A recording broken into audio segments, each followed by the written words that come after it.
Our remote viewing team is predicting an upcoming event that is probably going to be very impactful. And we're publishing that data, all the raw data and the analysis on our private site, which is futureforecastinggroup.com. You can see that for free by getting a free 7-day trial membership. So you sign up, you can watch this presentation, watch a lot of our other material, and then if it's not for you, just cancel and you don't get charged anything. We were struggling with how to put this out and what to say about it, and we recorded on a Zoom conversation the remote viewers hashing this out, like, how do we say this? Is it irresponsible to not put it out? Is it responsible to put it out? How should we do it? How should we frame it? How much should we disclose? And so I'm going to play that conversation for you so you can hear the moral considerations that we give our remote viewing on how to release this, how to say this responsibly. Here's the real-time conversation that we had. Well, I guess for our subscribers, I would just say if you believe in the power of prayer or manifesting with what's that called, the secret, what's that called, the law of attraction. Yeah, whatever it is that you believe in, sounds like humanity could use your positive vibes. So whatever practice you have, maybe put a little extra oomph into it for some positive intentions for our future here. It's a little concerning. Here's the question. Did we just remote view the next 9/11? That's hard to say. I mean, I don't want to be alarmist, but... Well, let's put it this way. We got some very good seasoned remote viewers. And when you get this level of corroboration, it's something to take serious. Yeah. So don't sell your house and have you know what I mean? Just keep an eye out. But when we have had quite a good correlation events like this in the past where we all get data like this, like when we all had the mushroom cloud and it ended up being the volcano. But what usually happens is the magnitude of the actual real event is usually less than what we've reported it. Yeah, we published that mushroom cloud, and we all, like 4 of us, saw mushroom clouds, and they were all the same mushroom cloud. And then a week later, was it the Canary Islands volcano? That exact mushroom cloud, but it wasn't a city destroying nuclear explosion. It was just a mushroom cloud from a big fire, big volcano. So there's always that.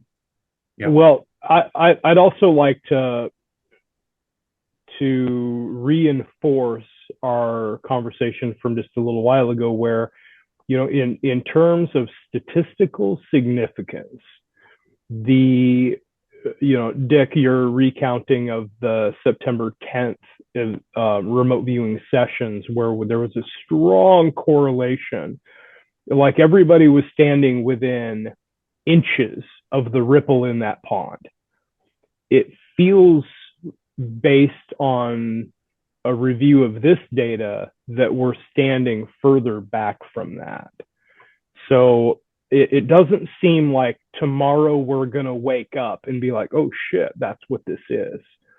It feels like in the next 90 to 270 days, we should maybe keep this on a front burner and duly noted. And if we get an opportunity to rework it, then hopefully we can either add to the statistical significance of Sean of your analysis, or eliminate some of the noise, because it seems like I would say from a statistical point of view, anything with less than 3 hits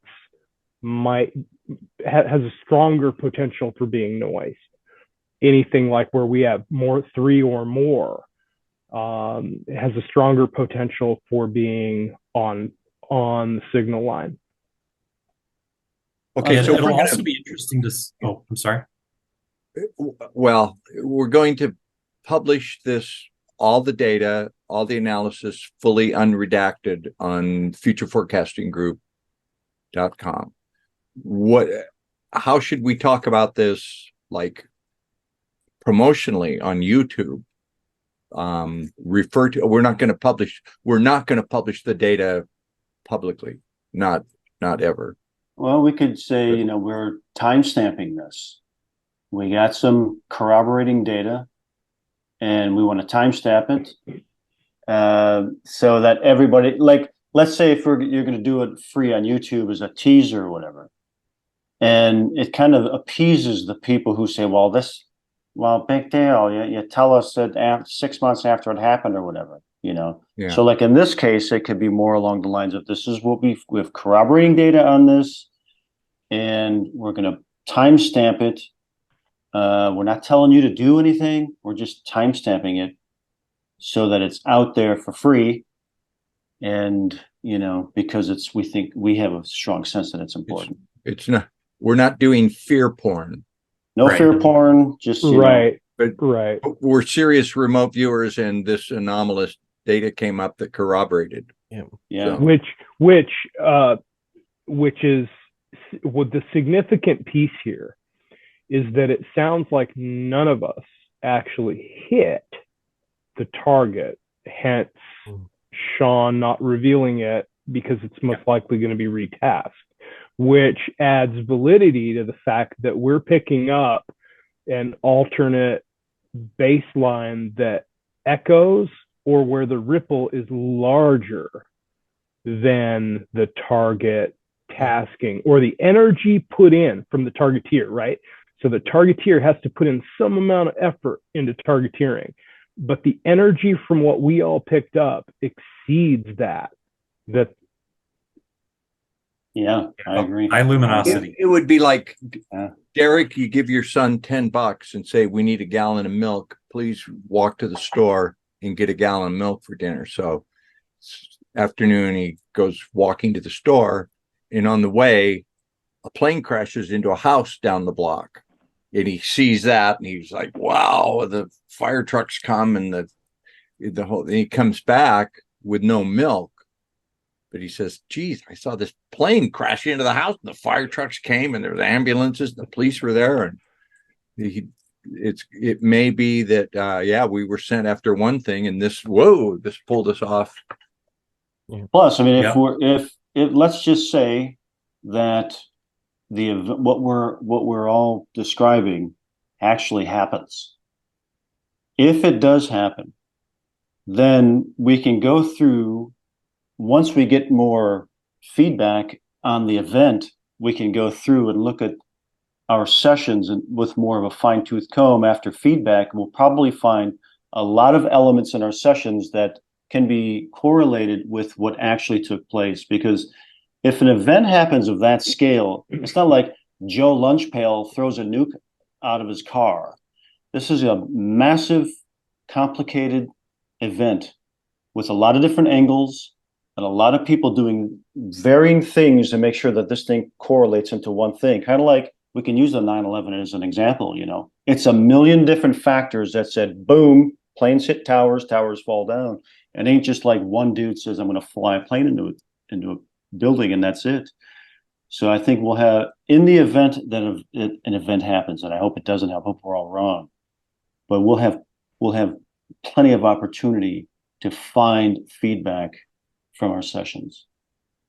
You know, that cued me into something else that's worth noting here, is that anytime, I mean, through my experience as a remote viewer, anytime an event exceeds like 90 days, and I'm just picking that arbitrarily, the number of variables involved in Daz, you cued in on this a little bit. Anytime it's too far out, it's not that we can't validate it, because through the passage of time, we'll get there, or we won't. It's maybe a possible timeline that isn't necessarily going to occur. However, let's assume that it does happen and it's beyond 90 days. The total number of variables involved starts to starts to approach infinity after you get beyond 90 days. Because anything from today to tomorrow, there's very little that the six of us could do to impact tomorrow. But in the next 90 days, there's a lot that we could do as individuals that lead to some butterfly effect that causes some other, stratification of change. There's a lot that can happen there. And anything beyond 90 days, I don't want to say that I would discount that, but it definitely is worth an air of caution in trying to say, at this point, 90-day plus, we've got this event that we expect to occur. I would say that we revisit this within the next 90 days and track it until we get to such time where, Sean, as an analyst, you come together and say, you know what, you guys have finally got on target. We have reduced the total number of potential variables to the point where we have a strong correlation, and now this is what we've got. So I would simply want to throw that out as a cautionary yellow flag and say, let's revisit as it's appropriate. Or if Cliff High comes back and says, okay, I looked at all your sessions and the web bot has kicked out like all this stuff. Oh, get ready, fellas. We shall see. And Daz, this really strongly reminded me of the the project that we worked back, I think it was 2017 with the tsunami in La Palma. La Palma, that was the island that had the volcano that we all saw for a month. Yeah, the viewing team that worked that saw this sort of cataclysmic event, which may or may not still happen, but it was one of these similar things where there was like a ripple in time and viewers picked up on it and it turned into a project. But that volcano did erupt, in 2020, curiously right before the election. But this really strongly reminded me of that one. What was that? Gail Husick? Who did that? Yeah. You know about that one, Daz, right? Yes. Yeah. I don't know if I worked. Did I work it? I think I might have done. You did. Yep. Yeah. I have the report. Yeah. I have the report. It's working with Gail. This is very curious for us because it's not very often that a target gets hijacked. And when it does happen, it usually means something. So that's why I think we're all a bit rattled. Yeah. Yeah. Rattled and curious. It is so curious because it is, what's that old saying? Fool me once, that old saying. What we've got here is essentially 6 remote viewers, not necessarily being fooled, but we all have the wherewithal to know that we were on a baseline, but maybe not the baseline. Yeah. And I think that's something that we would all agree on. Yeah. Well, we know, admittedly, this is a grand experiment. We're experimenting to see where we can take remote viewing and what we can do with it on a professional level. And we know we don't totally understand it. It's very slippery. So it could be anything from we were all bad to we were all really good. And this is profound. So I guess we just wait and see. And and for those who say, well, what do we call the FBI or is the CIA or, I'm sure that whoever needs to see it is probably seeing it already.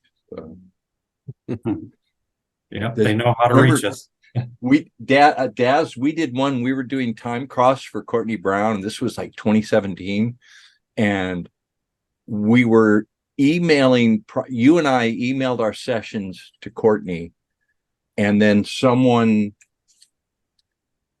emailed Courtney Brown and said, can you give us more information on this?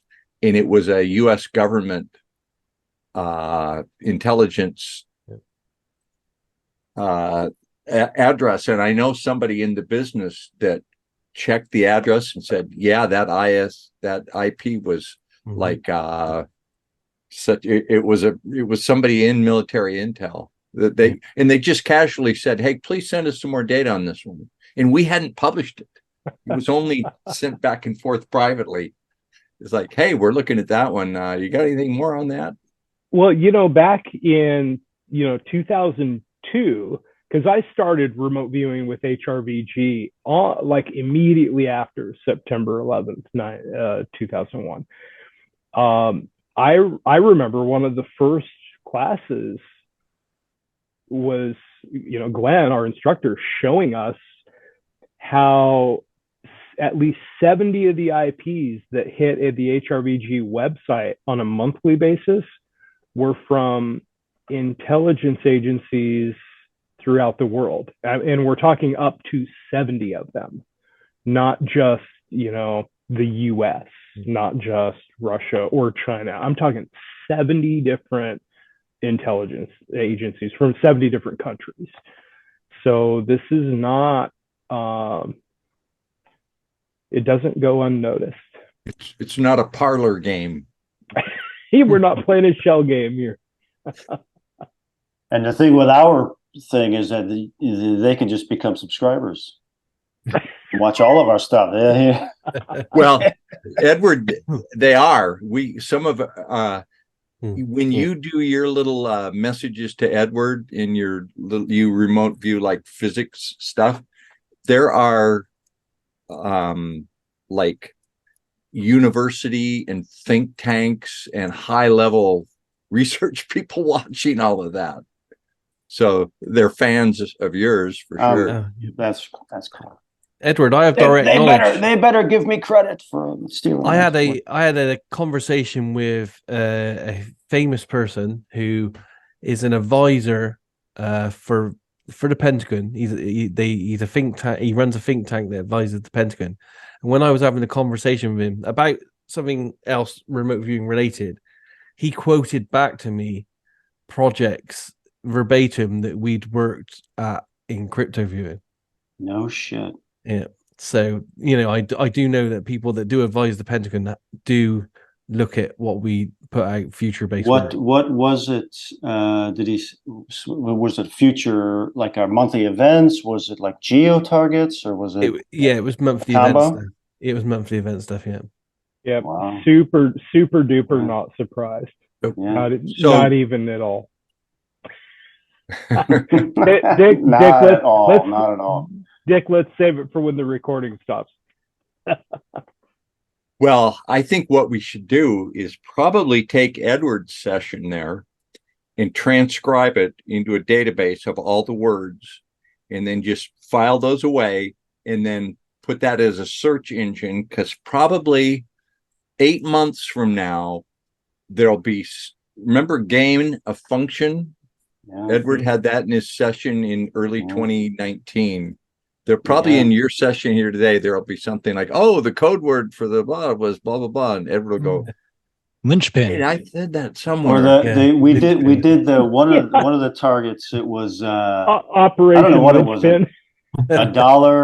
I don't know. I think it was Death of the Dollar. I don't know what it was, but I had the Great Wall of China, and I drew what looked like a coronavirus. And this was in September, August of 2019, and we're doing a debrief. And I just told the guys, I said, "I'm sorry, guys. I missed this one. I screwed up. I'm glad you guys got good stuff, because I bombed on this one. Sorry." All this stuff goes on. Coronavirus comes out.